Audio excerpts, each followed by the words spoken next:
এত এলম চর্চার পরে, এত হাদিস, এত কোরআনের আয়াত, এত তাফসির, এত কিছু পড়ার পরেও মানে নিয়ত পরিশুদ্ধ করার জন্য আমাদের যত জিহাদ করতে হয়, নিয়তকে পরিশুদ্ধ করার জন্য আমাদের যত প্রচেষ্টা করতে হয়, অন্য বিষয়গুলোর জন্য এত প্রচেষ্টা করা লাগে না। নিয়ত এত বড় মারাত্মক জিনিস, নিয়তকে শুদ্ধ করা এত বড় মারাত্মক জিনিস, তাহলে সেখানে জনসাধারণের জন্য বিষয়টা আরও কত বড় খতরনাক, কত বড় জটিল বিষয়। আমরা একটু নিজেরা একটু চিন্তা করে দেখি, আমাদের আজীবন ভর আমরা ইবাদত করতেছি, কিন্তু ইবাদতের মধ্যে কতটুকু আমার ইবাদত আল্লাহর সন্তুষ্টির জন্য হয়েছিল। সলাতের আগে আমরা চিন্তা ফিকির করব, আমি যে সলাতের জন্য যাচ্ছি মসজিদে, এটা আমি কার জন্য যাচ্ছি? আল্লাহর আদেশ পালনের জন্য, বাস আল্লাহ তোমাকে খুশি করার জন্য। নিয়তের মধ্যে বাজে জিনিস আসতে চাইবে, লোক দেখানোর বিষয়গুলো আসতে চাইবে, এগুলো আসতে চাইলেও তৎক্ষণাৎ অন্তর থেকে সেটা বাদ দিয়ে দেওয়া, ডিলিট করে দেওয়া। আসতে চাইবে, এটা ঠিক, আশাটা অপরাধ নয়, কিন্তু যদি সেখানে আপনি প্রশ্রয় দেন, এই প্রশ্রয় দেওয়াটা আপনার অপরাধ। আপনার নিয়তকে নষ্ট করে দেওয়ার জন্য শয়তান ওয়াসওয়াসা দিবে, শয়তান ওয়াসওয়াসা দিবে, এটাই সত্য, এটাই ঠিক, কিন্তু শয়তানের ওয়াসওয়াসাকে আপনি প্রশ্রয় দেবেন, এটা আপনার অন্যায়, এটা আপনার অপরাধ। এই জন্য এই বিষয়গুলো খুবই চিন্তার বিষয়। আল্লাহর বান্দা জয়নুল আবিদিন আলী ইবনুল হোসাইন রহিমাহুল্লাহ তাআলা, তিনি মদিনার প্রায় 100 পরিবারে তিনি 100 পরিবারের মানে খাবারের ব্যবস্থা করে দিয়েছিলেন, কিন্তু 100 পরিবার জানতোই না তাদের খাবারগুলো কে দিয়ে যায় রাত্রে। সুবহানাল্লাহ। জয়নুল আবিদিন আলী ইবনুল হোসাইন রহিমাহুল্লাহ তাআলা, তিনি এভাবে আটার বস্তা কাঁধে করে নিয়ে, ঘাড়ে করে নিয়ে গভীর রাত্রে তিনি ওই পরিবারগুলো, ওই দুস্থ ফকির মিসকিন যে পরিবারগুলো, অসহায় পরিবারগুলো, তাদের কাছে গিয়ে এই আটার বস্তাগুলো কাঁধে করে, নিজে কাঁধে করে নিয়ে, এইভাবে তিনি নিজেই কি বহন করে নিয়ে ওই পরিবারের কাছে আটার বস্তাগুলো দিয়ে আসতেন, কিন্তু পরিবারের কেউ জানতো না যে আটার বস্তা কে দিয়ে যাচ্ছে। সুবহানাল্লাহ। এভাবে তিনি নিয়মিতভাবে ওই পরিবারগুলো, ফকির মিসকিন, ওই অসহায় পরিবারগুলোকে তিনি এভাবে প্রতিদিন এভাবে খেদমত করে যাচ্ছেন। তো ঘটনাক্রমে জয়নুল আবেদিন আলী ইবনুল হোসাইন রহিমাহুল্লাহ তাআলা তিনি যখন ইন্তেকাল করলেন, ইন্তেকাল করার পর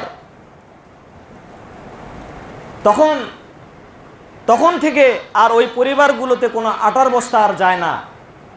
তখন লোকেরা বুঝতে পারলো যে আমাদের কাছে এই যে আটার বস্তাগুলো পৌঁছে দিতেন আল্লাহর এই বান্দাই তিনি পৌঁছে দিতেন, অথচ এই আমলটা তিনি গোপন করেছিলেন। কিন্তু দেখেন, তিনি মারা যাওয়ার পর তার কাঁধে যে আটার বস্তা তিনি মানে ঘাড়ে করে, কাঁধে করে উবাইতেছিলেন, বহন করছিলেন, সেজন্য তার কাঁধে ঘাড়ে করা পড়েছে। তাকে তার মৃত্যুর সময়, গোসল দেওয়ার সময় তার এই কাঁধের, এই ঘাড়ের করা লোকজন দেখতে পায়। তখন তারা বুঝতে পারে যে আল্লাহর এই বান্দা তিনি এত অসহায় পরিবারের কাছে খাদ্য পৌঁছে দিতেন, অথচ এই আমলটা তিনি করেছেন, তিনি দুনিয়াবাসী কাউকে তিনি জানাননি। সুবহানাল্লাহ। এগুলো হচ্ছে ইখলাস, তারা আল্লাহর সন্তুষ্টির জন্য করেছেন।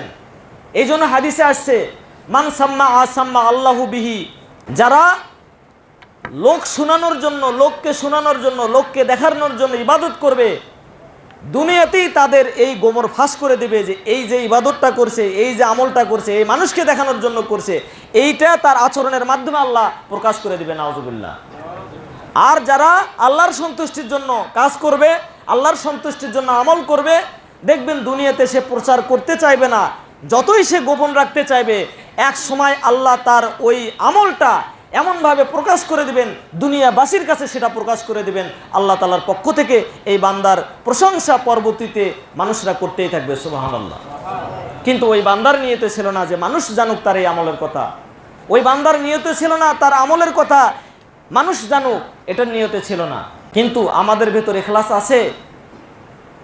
আমরা যারা ইবাদত করি, একটু সালাত আদায় করি, নিজেদেরকে নিয়ে এত মানে নিজেদেরকে গর্বে গর্বিত, নিজেকে খুব গর্ববোধ করি যে আমি নামাজি, আমি রোজাদার, আমি কি দানশীল, আমি কি ইবাদতকারী, নিজেকে খুব গর্ববোধ মনে করি। কিন্তু আসলে ইবাদতটা কি আল্লাহর জন্য হয়েছে? শয়তান অবিরাম তার ষড়যন্ত্র চালিয়ে যাচ্ছে। শয়তান জানে ওই বেনামাজি লোকটা, ওকে জাহান্নামী বানানো খুব সহজ, কারণ নামাজ না পড়ার কারণে ও জাহান্নামী।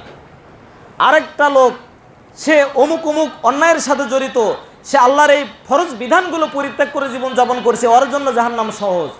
কিন্তু শয়তান জানে এই ইবাদতকারী ব্যক্তিগুলোকে কিভাবে জাহান্নামী বানানো যায়, এই জন্য শয়তান ওয়াসওয়াসা দেয় এই ইবাদতকারীদের অন্তরে, যে কি তার এই নিয়তের মধ্যে মানুষকে দেখানোর জন্য, লৌকিকতার জন্য, লোককে দেখানোর জন্য তার নিয়তের মধ্যে গরমিল সৃষ্টি করা যায় কিনা, এই জন্য শয়তান ওই ইবাদতকারী বান্দাগুলোর অন্তরে ওয়াসওয়াসা বেশি পরিমাণে সৃষ্টি করে যায়, তার নিয়তকে নষ্ট করার জন্য, তার ইখলাসকে নষ্ট করে দেওয়ার জন্য। নাউজুবিল্লাহ।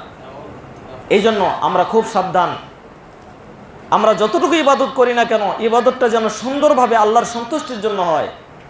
আর আল্লাহর সন্তুষ্টির জন্য আমরা ইবাদত করতে পারলে সমাজে জামাতে এত হানাহানি, এত সমালোচনা, এত পরনিন্দা, এগুলো কোনো কিচ্ছুই আসবে না ভাই। তখন নিজের চরকায় নিজে তেল দেওয়া শুরু করবে যে আমি যতটুকু ইবাদত করি আমার এই ইবাদতটা আল্লাহর কাছে টিকলো কিনা, সেই চিন্তায় সে চিন্তিত থাকবে। সে আরেকজনের ব্যাপারে এত কি খবরদারি করবে না, আরেকজনের ব্যাপারে এত কি সমালোচনা খুঁজবে না, আরেকজনের ব্যাপারে এত দোষ ত্রুটি খুঁজবে না। তার নিজের দোষ ত্রুটির জন্য সে প্রস্তুত থাকবে খোঁজার জন্য, এবং যতটুকু তার ভিতরে সংশোধন আছে এই সংশোধনের মধ্যেও কোনো ত্রুটি আছে কিনা সেটাও সে খোঁজার চেষ্টা করবে, কারণ নিজেকে নিয়ে সে ফিকির করবে, চিন্তা ফিকির করবে। কিন্তু আমরা তো আমাদের অবস্থা যে আমরা নিজেরাই ঠিক নাই, আবার অন্যের দোষ ত্রুটিগুলো খুঁজে খুঁজে ওখানেও একটা কি পাপের বোঝা আমরা কি ওখানে বাড়াইতেছি। নাউজুবিল্লাহ। আমাদের অবস্থাটা এমন। এই জন্য আমরা ইবাদত বন্দেগী যতটুকু করি সেটা যেন আল্লাহর সন্তুষ্টির জন্য হয়। আল্লাহ রসুল সাল্লাল্লাহু আলাইহি ওয়াসাল্লাম বলছেন, ইন্নামাল আমালু বিন্নিয়াত, নিশ্চয় প্রত্যেকটা ব্যক্তি তার নিয়ত অনুসারেই ফলাফল পাবে। সুতরাং দুনিয়ার জন্য যারা যা কিছু করবে, দুনিয়ার সম্মানের জন্য, দুনিয়ার খ্যাতি লাভের জন্য, দুনিয়ার মানুষের কাছে প্রশংসা পাবার জন্য, যদি দুনিয়াতে যা কিছু করবে এগুলো যদি মানুষের কাছ থেকে বাহবা, প্রশংসা, সম্মান, ইজ্জত, খ্যাতি, পদমর্যাদা এগুলোর জন্য যদি করে থাকে, তাহলে দুনিয়াতে ওটা ঠিকই পাবে, কিন্তু আখিরাতে এটার কারণেই তাকে জাহান্নামে যেতে হবে। নাউজুবিল্লাহ। আল্লাহ আমাদেরকে হেদায়েত দান করুক, আল্লাহ আমাদেরকে সংশোধনের তৌফিক দান করুক। আল্লাহুম্মা আমিন।